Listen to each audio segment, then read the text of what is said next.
BBAలో university second rank, third rank సాధించడం sun international విద్యార్థులకే సాధ్యం. నమస్తే, welcome to Telugu one news. నేను రూపానాథెళ్ళ.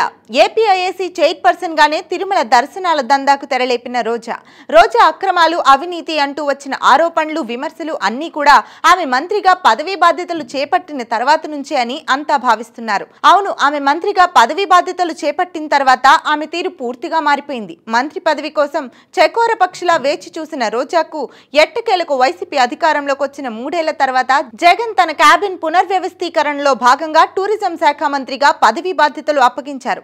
అంతకు ముందు కూడా ఆమెనేమీ తీసి పక్కన పెట్టలేదు. ఆమెను ఏపీఐఏసీ చైర్పర్సన్ గా కీలక బాధ్యతలు అప్పగించారు. అప్పుడు ఆమె ఏమీ శుద్ధపూసలా వ్యవహరించలేదు. ఆ హోదాలో కూడా ఆమె ముడుపుల మూటల వ్యవహారంలో ఎలాంటి మొహమాటాలకు పోలేదు. ఆ విషయానికి వచ్చే ముందు మంత్రిగా ఆమెకు ఆమె పార్టీ వారే ఇచ్చిన బిరుదు ఏంటంటే కలెక్షన్ క్వీన్. మంత్రి పదవి రాగానే ముడుపులు ముట్టరాదు, లంచాలు పుచ్చుకోరాదు అని రూల్ ఏమైనా ఉందా అన్నట్లుగా ఆమె మంత్రి పదవి చేపట్టిన 100 రోజులకే క్యాష్ కౌంటర్ ఓపెన్ చేసి ఓపెన్ గా ముడుపులు స్వీకరించడం మొదలు పెట్టేశారని వైసీపీ వర్గాల నుంచే పెద్ద ఎత్తున విమర్శలు వెల్లువెత్తాయి.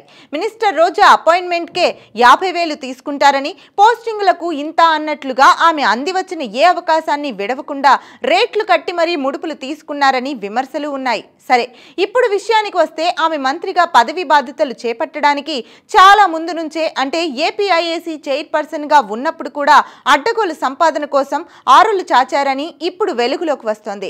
మంత్రిగా ఆమె వారం వారం 100 మందితో చేసే VIP బ్రేక్ దర్శనాలు పెద్ద కుంభకోణమని, తిరుమలేశుని దర్శనం పేరిట ఆమె కోట్లు దండుకున్నారన్న విమర్శలున్నాయి. అయితే ఈ VIP బ్రేక్ దర్శనాల దంతా ఆమె ఏపీఐఏసీ చైర్పర్సన్ గా ఉన్నప్పుడే మొదలు పెట్టారని ఇప్పుడు వెల్లడైంది.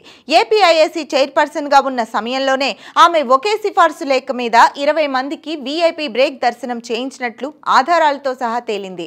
ఒక లేఖపై 6 లేదా 7గురికి మించి బ్రేక్ దర్శనానికి అనుమతి లేదని టీటీడీ నిబంధనలు పేర్కొంటున్నాయి. అయితే రోజా సిఫార్సు లేఖ ఉంటే నిబంధనలు బేఖాతరే అని టీటీడీ ఆచరణలో చూపింది. ఆనం వెంకట్రామిరెడ్డి VIP బ్రేక్ దర్శనాల పేర రోజా కోట్లలో దండుకున్నారని చేసిన ఆరోపణలకు బలం చేకూర్చేదిగా ఆమె ఒకే లేఖలో 10ల సంఖ్యలో బ్రేక్ దర్శనాలకు సిఫారసు చేయడం నిలుస్తోంది.